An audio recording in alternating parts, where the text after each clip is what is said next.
오늘 여기 3장은 말에 실수가 없는 자가 되라. 이것과 사실은 연관되어서 참 지혜로운 사람은 어떤 사람인가 라고 하는 것까지 3장에서 말씀하고 있습니다. 거기 1절에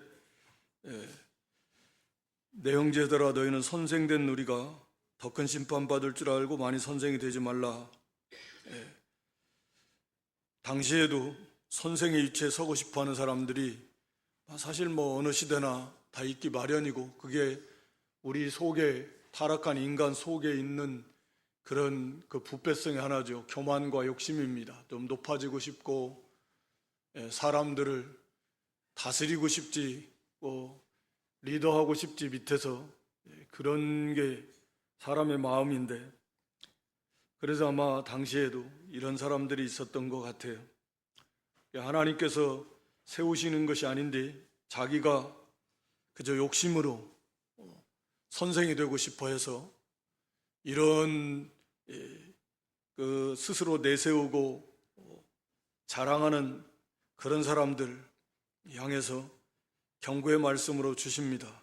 하나님 앞에 더 큰 심판 결산을 받아야 된다 라고 하는 겁니다.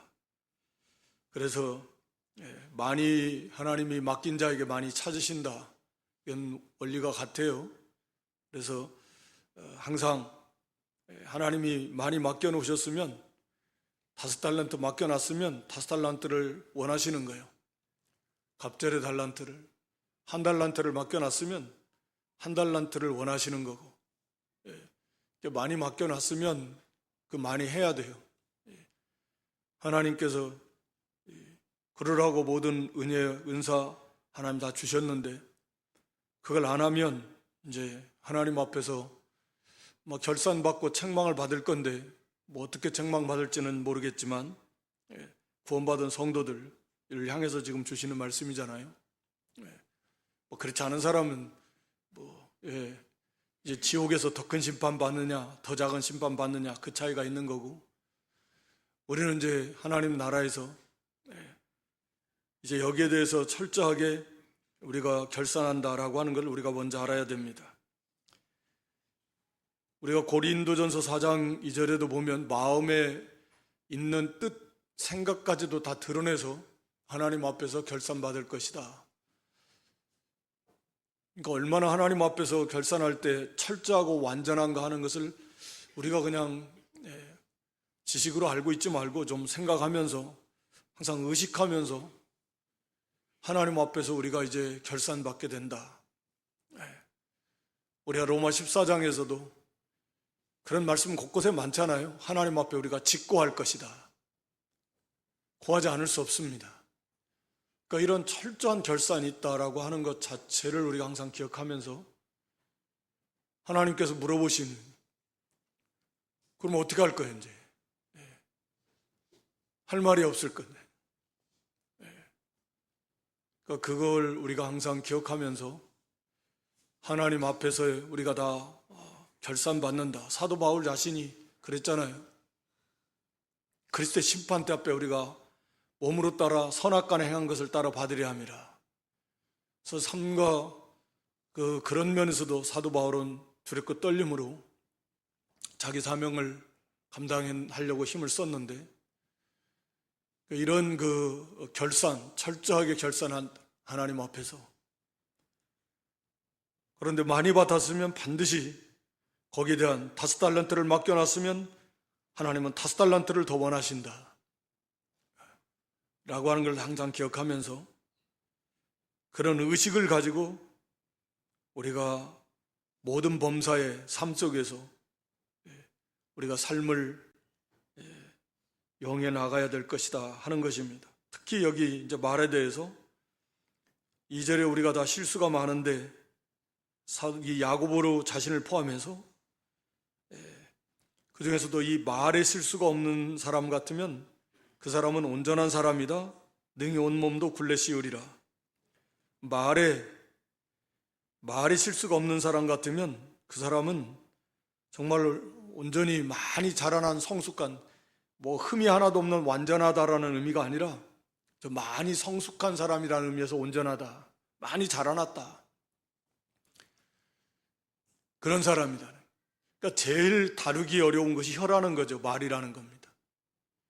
그 제일 다루기 어려운 이 말, 혀를 절제할 줄 아는 사람이라면 다른 것들은 얼마든지 절제할 수 있다. 제일 쉽고 제일 많이, 그러니까 이 혀를 절제할 줄 안다면 다른 것들은 그보다 훨씬 더 쉽게 절제할 수 있으니까, 온몸도 굴레시울이라는 건 그런 거죠. 온몸을 다 절제할 수 있다. 그러니까 얼마나 성숙한 신앙의 사람으로 만들어갈 수 있겠는가 라고 하는 것입니다. 그래서 거기 3절에 그 예를 들잖아요. 우리가 말을 순종케 하려고 그 입에 재갈을 먹인다. 그래서 온몸을 제어하는 거예요. 원리가 그렇다. 그 말이 그렇게 크고 사람보다 크고 힘이 멀리서 볼 때야 모르지만 가까이서 보면 이 전마 같은 건 얼마나 그 힘이 좋고 크고 또 무섭게 옆에 설 수 있는, 들어올 수밖에 없을 만큼 그런 말도 입에다가 재갈, 쇠막대기를 물려가지고 그거 다 연결해서 끌면 온몸이 끄는 대로 다 따라가는 거예요. 원리를 말하는 거죠. 그러니까 우리가 이 혀를 잘 절제하면 온 몸이, 온 인생을 바른 길 갈 수 있다. 절제하면서 온몸을 다 다스릴 수 있다. 그 배에 대해서 4절에는 배와 키, 혀가 키와 같다. 아무리 배가 커도 그 방향을 결정하는 건 작은 키다. 그와 같이 우리 인생의 삶의 방향이 형통한 길, 복된 길, 아름다운 길을 걸어가냐, 이 지옥불에서 나는 것 같은 그냥 불 속을 걸어가는 것 같이 쫄딱 망하고 비참한 길을 걸어가냐, 이걸 결정하는 게 마치 혀와 같아. 이 키가 배의 방향을 결정하듯이 우리 삶의 방향을 결정하는 것도 이 말이다. 말이라고 하는 거죠. 그만큼 이 말이 큰 것을 자랑한다. 5절에 작은 짓지만 새치하지만 큰 것을 자랑한다. 그만큼 영향력이 크다. 매우 크고 중요한 역할을 하는 것이 바로 혀다 라고 하는 것을 말씀합니다. 또 5절의 하반절에서는 작은 불이 어떻게 많은 나무를 태우냐, 말할 것도 없는데, 그래서 이 말이라고 하는 것이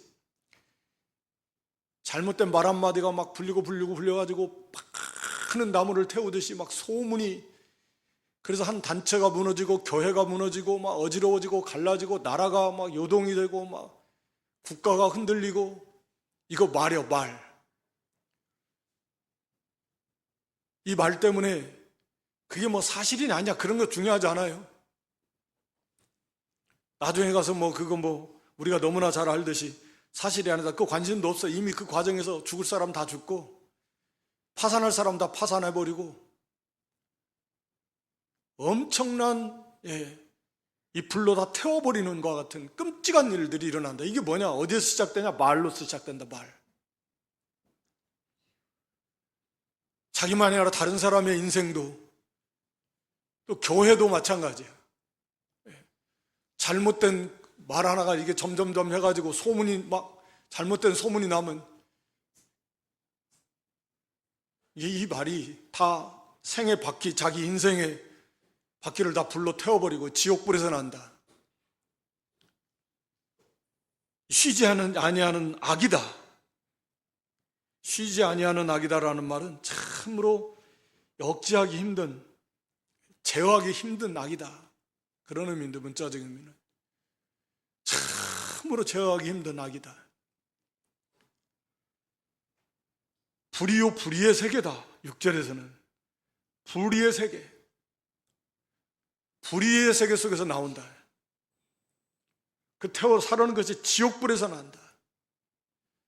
왜냐하면 이런 말씀을 하는 게, 이 부정적인 것을 말하는 건 그럴 수밖에 없는 게, 이 인간 자체가 타락한, 만물보다 거짓되고 심히 부패한 것이 인간의 마음인데, 그 마음에서 나오는 게 말이란 말이에요.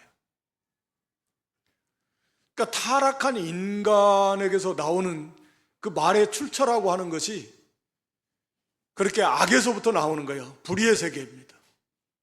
물론 성도는 그렇지 않죠. 이게 이제 본질을 말하고 있는 건데, 그래서 이 말 때문에 정말 어마어마한 말 한마디로 막 싸움도 일어나고 전쟁도 일어나고 그런 거잖아요. 말 한마디로 천냥빚을 갚는다는 속담도 있듯이, 우리 잠언 15장 1절에는 보면 이 말 한마디, 온유한 말하는 사람, 막 화가 난 사람도 화를 싹 가라앉히고, 이 말을 이렇게 폐역한 말, 과격한 말은 가만히 멀쩡한 사람도 막 화를 돋아가지고 격동시키고 싸움을 붙이고, 말 한마디가 하여튼 칼, 활, 독사의 독. 로마 3장에서는 이 열린 무덤과 같고 온갖 더러운 것이 그 속에서 나온다. 그리 우리 주님께서도 그 마태 12장 34절로 37절에 보면, 마태 12장 34절, 독사의 자식들아, 너희는 악하다.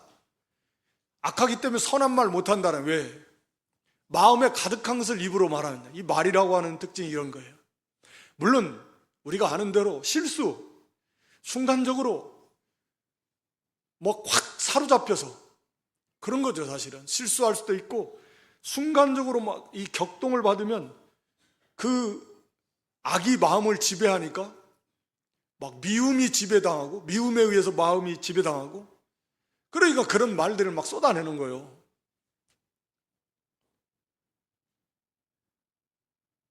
속에 있는 것이 나옵니다. 일시적인 됐던 그 사람이 만들어진 그 속에서 나오든, 그래서 선한 사람은 그 쌓은 선에서 선한 것을 내고, 악한 사람은 그 쌓은 악에서 악한 것이 나온다. 그래서 말은 거기 36절에 사람이 무슨 무익한 말 하든지 심판날에 대해 신문을 받는데, 그 말이라고 하는 게 아니면 그 사람의 됨됨이기 때문에 그래요. 그 마음에서 나온 거기 때문에 그래요. 그래서 그걸 하나님 앞에 심판을 받고, 믿음이 없는 사람들이 믿지 않는, 예수님 믿지 않는 사람들의 됨됨이는 그 말을 통해서 다 드러나요. 네 말로 의롭다움을 한다라는 것은, 구원받은 성도는 그 언행 말 속에서, 그 말 속에서 구원받은 성도다운 특징들이 다 나오게 됐다라는. 그래서 그 말이라고 하는 게 그 사람의 인격이고 그 사람의 됨됨이를 가르쳐 주는 건데, 그 말을 통해서 보니까 너는 구원받은 것이구나, 확실한 그런 그 사람의 삶의 모습. 반대로 너는 말을 보니까 너는 구원받은 사람이 아니다, 이게. 네 말로 정죄함을 받는다. 정죄. 성도는 정죄 안 받습니다. 그러니까 이 말이라고 하는 건 그 사람의 됨됨이야 뗄 수 없습니다. 이게 말의 중요성이에요. 그래서 이 끊치지 않는 이 악, 이 말, 어떻게 하면 이 말로 사람을 살리기도 하고 죽이기도 하는데, 우리가 1장에서 그래서 듣기는 속히 하고 귀는 열어두고 잘 들어주고 분별해서, 듣는다라는 게 잘 들어줘야 돼요. 그리고 잘 분별하고, 말하는 건 좀 더디해서 잘 분별해서 말하고,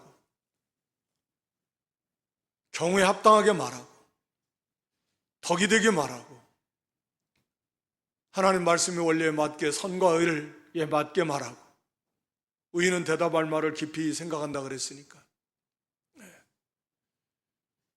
그게 성도의 경건 생활 아주 중요한 부분이잖아요. 그러니까 말에 흠이 없을 정도 되면 온전한 인격자다. 우리가 이 혀에 재갈을 먹이라 앞에서도 그랬는데, 참된 경건의 모습이 자기 혀를 단속해서, 혀를 절제하고 제어해서, 그렇게 해서 말로 죄짓지 않고 다른 사람 이렇게 상처 주지 않고 하나님 영광 가리우지 않고 자기의 삶도 생애 받기를 불사른다. 잠언 18장 21절에 보면 죽고 사는 것이 혀에 권세 있다 그랬는데 잠언 18장 죽고 사는 것이 혀의 권세에 달렸다. 혀를 쓰기 좋아하는 자는 그 열매를 먹을 것이다. 그러니까 죽고 사는 것이 혀의 권세라고 말합니다. 그러니까 얼마나 이 말의 영향력이 큰가. 여기에 자기 죽고 사는 것이 여기에 달렸다라는 거예요. 성경에 보면 그 대표적으로 지혜로운 게 말하는 여자 하면 혹시 누가 떠오르시나요? 네. 사무엘상 25장에 보면 그 아비가일이라고 하는 여자, 그러니까 성경에서 아비가일만큼 그렇게 지혜롭게 긴 그 문장, 그 상당히 분량이 많은데 그렇게 말한 여인은 없습니다.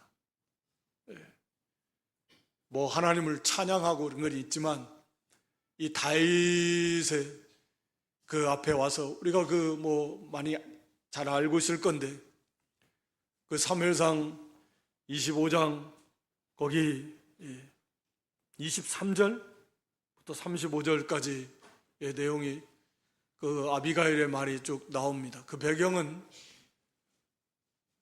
이 나발이라고 하는 그 아비가일의 여자의 그 아내의 남편인 나발, 미련한 자, 바보라는 이름 뜻을 가진 그 나발인데 그 아는 대로 굉장히 부자잖아요. 뭐 양이 3,000마리인가 뭐 영이 뭐 염소가 1,000마리 하여튼 엄청나게 부자고 다윗이 그때가 한참 사울의 그 핍박을 피해서 도망 다니고 있던 때 그때 나발의 그 양들을 들여서 많이 지켜줬어요. 다윗의 부하들이. 그렇게 은혜를 많이 끼치고 먹을 것이 이제 궁하니까 돌아다니니까 그래서 양 깎을 때 그때 잔치하는 날, 개 타는 날이잖아요. 양 깎는 때는. 왜냐하면 뭐 그동안 잘 길러가지고 젖도 짜지만 털 싹 깎아가지고 이제 그 털을 파는 거니까 뭐 얼마나 큰 잔치예요. 그 수천 마리 되는 양 염소 다 깎아서 어마어마한 일이고 잔치입니다. 그래서 엄청나게 뭐 음식도 잘 만들었고 사람들 다 잔치하는데 그때 보냈잖아요. 과거에 이렇게 우리가 당신 양들 다 들여서 돌봐주고 했는데 하면서 좀 우리 한마디로 먹을 것 좀 제공해줘라. 그런데 나발이 다윗을 엄청 못 오겠죠. 다윗이 누구고 이새의 아들이 누구간데 그러면서 그냥 모독을 하고 돌려보냈습니다. 그러니까 이 소식 들은 다윗이 어쩌죠? 화가 머리끝까지 나가지고 다윗이 당장 가가지고 이 나발에 속한 집안의 남자들은 다 씨를 말려버리겠다. 다 죽여버리겠다. 그래가지고 막 나발의 집을 향해서 가고 있는데 그 소식을 한 하인이 아비가일에게 얘기를 했잖아요. 사실은 여차여차였고 다윗의 그 신하들이 왔고 그들이 과거에 들에서 우리에게 어떻게 은혜를 베풀어줬는데 주인이 이런 말을 해갖고 돌려보냈다니까 아비가일이 깜짝 놀라가지고 거기서 막 부지런히 거기 음식들 많이 장만한 것들 막 가다가 많이 했던 거 거기 준비해가지고 한번 보여줘 보세요. 사무엘상 25장 23절. 그 막 다윗을 마주 나가서 거기 나귀에서 내려가지고 다윗 앞에 엎드려서 말을 하면서 24절에 보면 먼저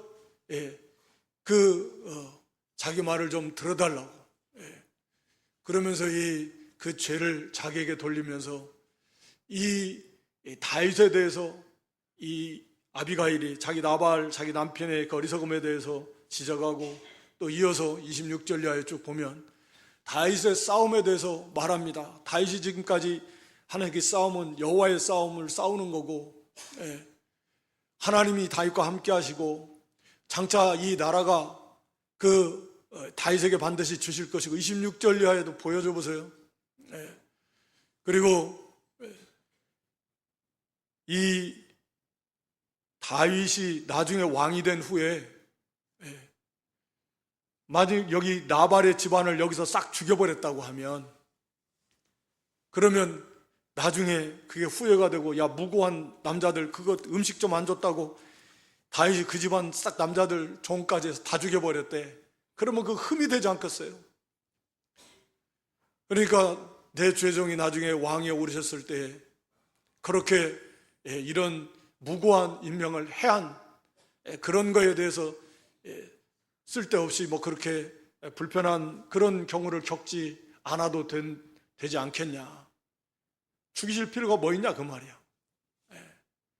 지금이야 막 화가 나가지고 죽이러 가지만, 하여튼 여러분이 한번 쭉 읽어보시면 35절까지라고 했는데 막 25절까지 하고 관둬버렸는데, 하여튼 그래요. 그래서 이 다윗이 아비가일의 말을 듣고 나서 그런 거잖아요. 하나님께서 그대를 보내서 나를 막으신 하나님을 찬양하고, 참 말을 지혜롭게 다윗의 그 노를 싹 누그러뜨리고 화가 나가지고 죽이려고 하는데, 그 말을 들어보니까 대체 그 말이 맞아요. 나중에 왕위에 올랐을 때 다윗이 그때 나발의 집안 사람 그 음식 좀 달라고 그러는데 안 줬다고 좀 무시했다고 데려가 싹 죽이, 너무 과한 거 아니야? 너무 지나친 거 아니야?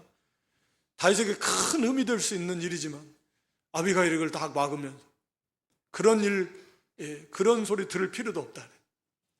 말을 돌려서 지혜롭게 말하면서 반드시 하나님이 다윗과 주의 종과 함께 할 것이고 나라를 얻을 것이고, 그 싸우는 싸움이 바로 여호와 함께 하시고 여호와의 싸움을 싸우는 거고, 하여튼 지혜로운 말로 다윗의 마음을 싹 녹여가지고 거기서 멈춘 거죠.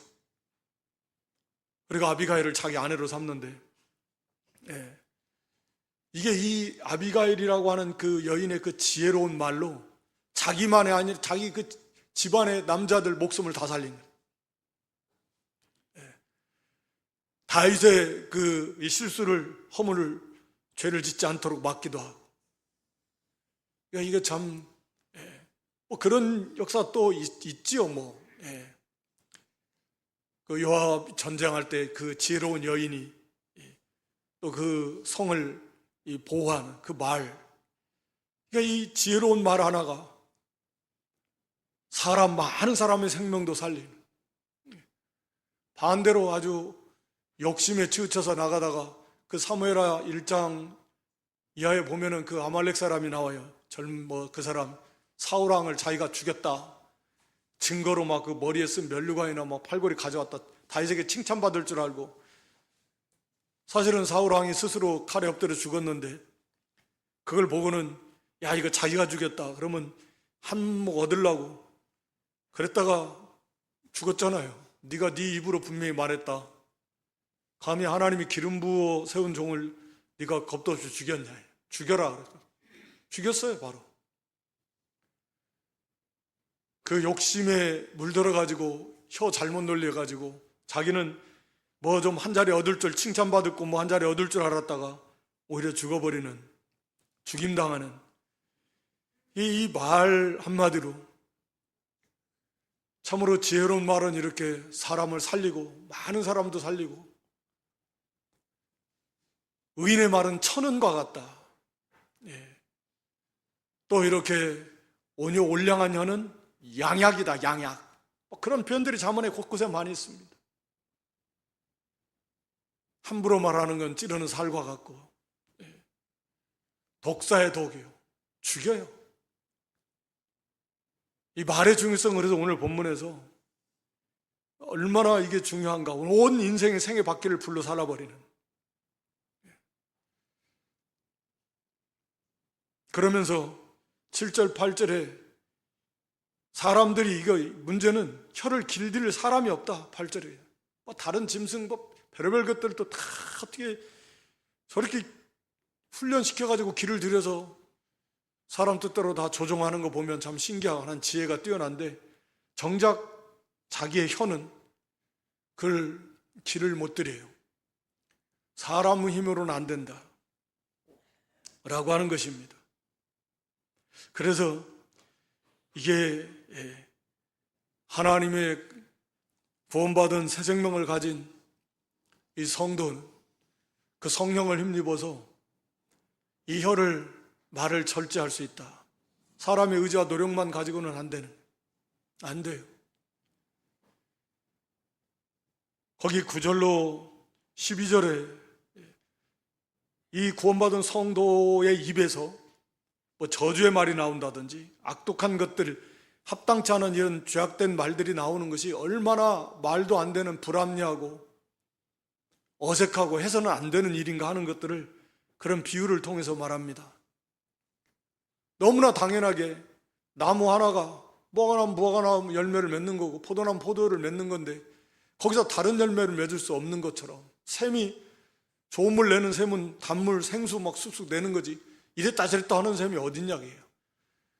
마찬가지로 우리는 새 생명을 받은 새로운 성품을 가진 하나님의 형상대로 재창조된 거룩한 사람인데 거기에서 이게 막 하나님을 찬양했다 어떤 때는 막 하나님 형상대로 지음받은 사람을 하나님 찬양한 사람이 왜 하나님 형상대로 지음받은 사람을 저주하냐고요. 이게 얼마나 말도 안 되는 잘못된 일이냐, 어색한 일, 있어서는 안 된 일이다 그런 의미죠. 그것을 항상 기억하면서 우리는 속에서 우리 주님께서 가르쳐 주신 대로 속에서 쌓은 선을 쌓아요. 선을 쌓고 속에서 사랑이 넘치면 사랑의 말이 나오고 기쁨이 넘치면 기쁨의 말이 나오고 감사가 넘치면 감사의 말이 나오고 우리가 항상 그럴 수는 없지만 설사 속이 아니다 그런 경우일지라도 절제해라. 그래서 빨리 그것을 물리치고 그리고 생각해보고 경우에 합당하게 말하는 훈련을 하도록 해야 된다. 그저 말부터 앞세워가지고 그냥 생각나는 대로 그냥 되는 대로 그냥 말하고 물론 그렇다고 해서 성도가 무슨 입 꽉 닫고 있고 그런 건 아니죠. 성도도 유머러스도 하고 우리가 근데 이 덕이 안 되는 말 상처가 되는 유익하지 않은 말 그런 말은 하지 않도록 해야 됩니다. 그러려면 하여튼 삼가 조심해서 다윗이 그랬어요. 다윗의 시편 141편 거기 3절인가요? 141편 3절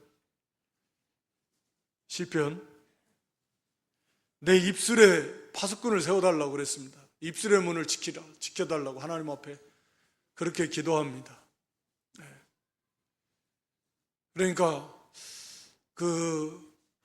하나님의 도우심을 구해서 성령의 도우심을 입어서 내 입으로 범죄치 아니하고 하나님 보시기에 합당하고 그렇게 말할 수 있는 그런 사람이 되려고 힘쓰고 애쓴 모습을 우리에게 보여주고 있는데 그래서 하여튼 아무리 강조해도 지나치지 않을 만큼 중요한 것이고 그만큼 힘이 들다. 그래서 좀 생각해보고 말하고 그러다 보면 말을 했는데 대답도 안 하고 생각해보고 말한다고 내 말에 무시하나? 말을 했는데 왜 대답을 안 하지? 그 정도 되면 또 곤란할 것 같은데 그런 훈련을 해서 좀 경우에 합당한 말 할 수 있는 그런 사람 그게 참 쉽지 않지만 참 대단한 인격자고 성숙한 신앙으로 그렇게 자기 혀를 절제할 수 있는 사람 온몸 다른 것도 다 절제할 수 있다라고 하는 겁니다. 여기 13절 이하의 말씀은 너희 중에 지혜와 총명이 있는 자가 누구냐?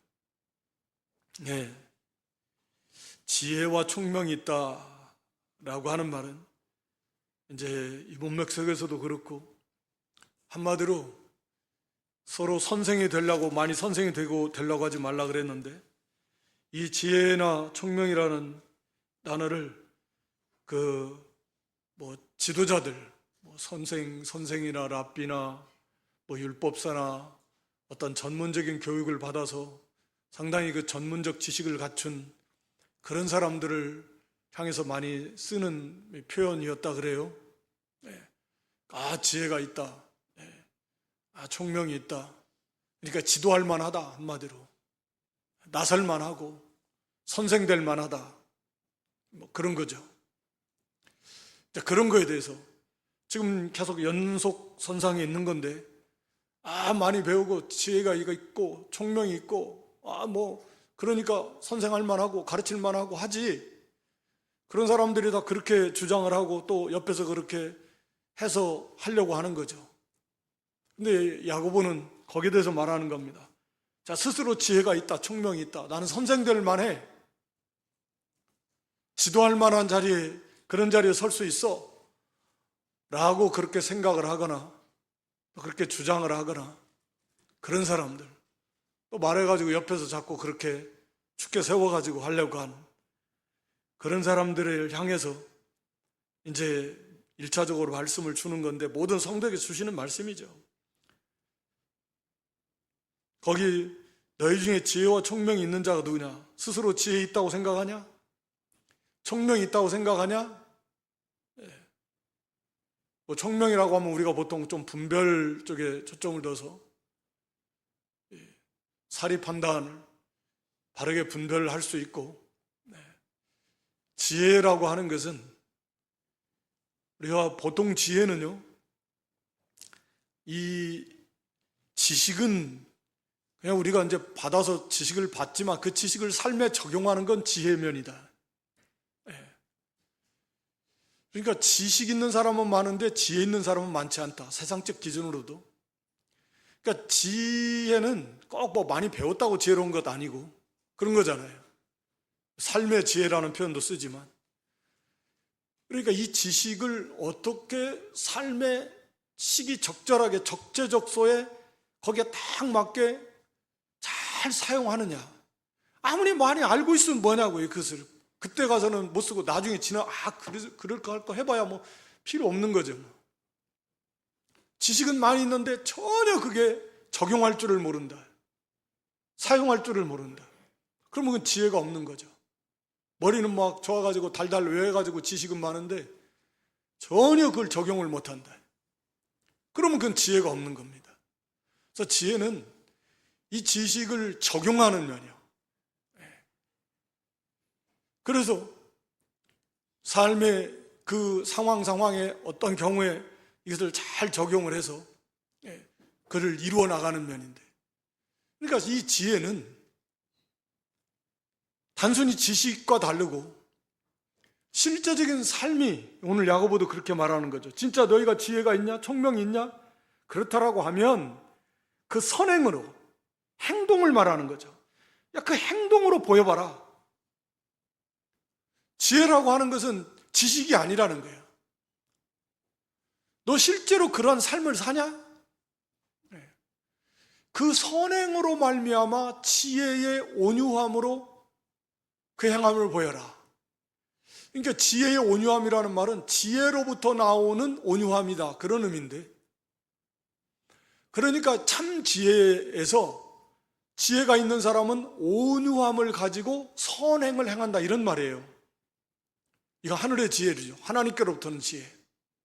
여기 세상 지혜, 두 가지 지혜를 말하는데, 마귀적이고 정욕적이고 세상적이고. 이 세상 지혜는 이제 극과 극인데, 참으로 이건 성도들 가운데 말하는 거니까, 자, 자기가 지혜가 있다, 총명이 있다 말하면, 진짜 그런 하나님께로부터 지혜를 가지고 있는 사람이라면 진정한 온유함으로 선행을 행하는 그 삶을 보여봐라. 그게 진짜 지혜 있는 삶입니다. 지혜로운 사람이라는 거죠.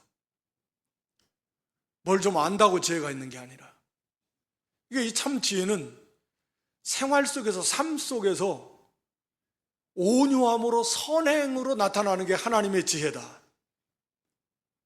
오늘 야고보서를 통해서 우리에게 그것을 가르쳐 주고 있는 거죠. 그러니까 성경 지식은 많이 있지만 하나님의 지혜를 가지고 삶 속에서 살아가는 사람은 그렇게 오늘날에도 많지는 않을 것이다. 하나님의 지혜를 가진 사람은, 여기 이제 구체적인 덕목을 쭉 말하고 있지만 온유함이라 해요. 온유한 가운데서, 온유는 자기 부인이라 그랬잖아요. 예수님의 온유하심, 자기를 다 비워버리고 낮춰서 하나님의 말씀에 죽기까지 복종하는, 하나님의 사람이 되시기까지. 그러니까 자기 철저한 자기 부인, 자기라고 하는 게 없어요. 자기를 위하고 자기 고집, 자기 생각, 자기 주장 없습니다. 온유해요. 하나님 말씀 앞에, 하나님 앞에서 언제나 순종하는 사람. 이게 다른 형제에 대해서도 그 사랑으로, 그 친절함으로, 그 너그러움으로 그렇게 대하는 거죠. 성품이 그러니까 항상 자기 중심이기 때문에 문제가 생기잖아요. 욕심, 교만. 자기에서, 자기를 위하는 데부터 나오는 거 아니에요? 자기 욕심, 자기 교만, 자기를 높이고 싶은 거, 그것도 다 욕심이죠. 근데 자기를 다 없애버렸으니까, 자기를 위하는 거, 자기 높이고 뭐 자기가 그거 없어요. 그게 온유의 세계니, 예수님의 세계고, 거기에 따라오는 건 겸손이고. 그러니까 그런 온유함으로 선행을, 하나님의 선하신 하나님의 뜻대로 행하는, 그 선행을 행하는 사람, 그것이 하나님의 지혜를 받은 사람이다. 자, 그거 보여봐라는 거예요. 말로만 자기가 지혜롭다, 난 선생이 될 수 있어, 뭐 그렇게 생각하지 말고 주장하지 말고 실제로 그의 삶 속에서 그런 인격으로 나타내 보여라 라고 하는 것을 말씀하고 있는 겁니다. 그러나 반대로 너희 마음속에 독한 시기와 다툼이 있으면 드러내지 말라는 거예요. 진정으로 자기 속에 독한 시기, 이거 막 그 자기 이기적인 뜨거움입니다. 이기적인 욕심에서 나오는 자기 일을 위하고자 하는 그 뜨거운 마음, 열정입니다. 이게 이제 긍정적인 의미로도 쓰일 수 있는데 여기서는 당연히 부정적인 의미죠. 그래서 이기적인 그런 그 욕심, 자기를 위하고자 하는 뜨거움에서 그게 안 되니까 막 시기, 질투, 막 미움도 나오는 거고, 다툼도 거기서 나오는 거예요. 다툼. 이것도 다 그 이기적 욕망과 관련이 있습니다. 그래서 팔을 막 분파, 자기 편을 만들고, 그래서 교회를 네 편 내 편 갈라놓고 분파를 만들고 이런 거예요. 뭐 세상은 말할 것도 없고, 이게 다 시기와 다툼이, 결국 시기, 자기를 위한 욕심으로부터 그 욕망, 뜨거운 그 탐욕, 욕망으로부터 이게 나오는 것들이잖아요. 이런 것들이 자기 속에 있다라고 하면 그 나타내지 말라는 거예요. 철저히 회개하고 진리를 거스려 거짓하지 말고, 마치 뭐 외식하면서 교회를 위하는 양, 누구를 위하는 양 그렇게 하지 말고 회개하고 돌이키고 바로 설 생각을 해야지. 속에 그런 것이 있다면, 또 명예 영광욕이 있다면, 또 다른 탐욕이 그 속에 있다면 그런 것들 철저히 회개해야 됩니다. 그래서 이런 것들 때문에 거기 16절에 시기와 다툼이 있는 것은 모든 요란한 것은 무질서한 겁니다. 마치 무정부 상태의 막 그 요란함과 같은 그러한 혼란, 어지러움, 그리고 아주 그 고통스러운 거죠. 질서와 화평이 없습니다. 깨져버려요. 싸우고 다투고 막, 요즘 한국의 정치판처럼 거기에 모든 악한 일이 거기에 있다. 여기서 이제 사장에 가서도 결국 또 이제 뭐 이 문제를 가지고 다루지만 그런 거죠. 그러면서 위로부터 나오는 지혜는, 하나님께로부터 오는 참 지혜를 받은 사람, 그 지혜의 특징이 뭐냐? 거기 첫째, 깨끗하다. 성결, 화평, 관용, 양순, 긍휼과 선한 열매를 가득하고 편벽과 거짓이 없다. 화평으로 심어 의의 열매를 가득. 이게 이제 하나님께로부터 오는 이게 지혜다 하는 것이고, 이 시기 다툼, 이 욕심으로부터 나오는 것, 그것은 거기 세상적이고 정욕적이고 마귀적이다. 세상이 다 이렇고 욕심이고 그리고 마귀, 다 이거 욕심과 마귀는 뗄 수 없어요. 그러니까 마귀에게 휘둘리는 거예요. 그게 마귀적이다. 마귀의 지배 아래 있으면서 세상이 다 자기 욕심대로 사는 게 그게 마귀의 지배 아래 있는. 우리 성도가 그러면 되겠냐?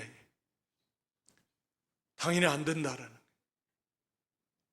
그래서 언제나 성결 깨끗하라는 건 자기를 위하는 욕심, 다른 어떤 무력 정욕 사욕이나 이런 그런 더러움, 그것이 없어야 된다는, 그 깨끗함을 추구해야 된다. 다른 덕목들 다 마찬가지죠. 이게 이제 화평도 말할 것도 없이 하나하나가 사실은 다 우리가 이루어가야 될 귀한 덕목들인데 사람과의 관계 속에서 이루어져 가는 겁니다. 지식이 아니잖아요. 성결한 것도 화평한 것도 상대방을 더 그렇게 이해하고 용서하는 그런 관용하는 마음도 실제로 그런 거고, 양순 잘 말씀에 순종하는 그런 모습, 긍휼을 베풀고 선을 이런 열매를 맺혀나가는 것이 지식입니까? 선한 행실이지, 모습들이지. 이게 지혜로운 사람이라는. 하여튼 오늘 이 말의 이 중요성, 혀에, 그래서 이거 잘 다스리지 않으면 망한다 인생이. 이건 너무나 우리가 경험적으로도 듣고 또 체험하고, 이 말 한번 잘못해서 인생이 그냥 망가뜨리고 관계가 다 파산이 되고 어마어마한 그런 손해를 끼치고 그런 이 상처를 주고받고 이런 일들이 가득합니다.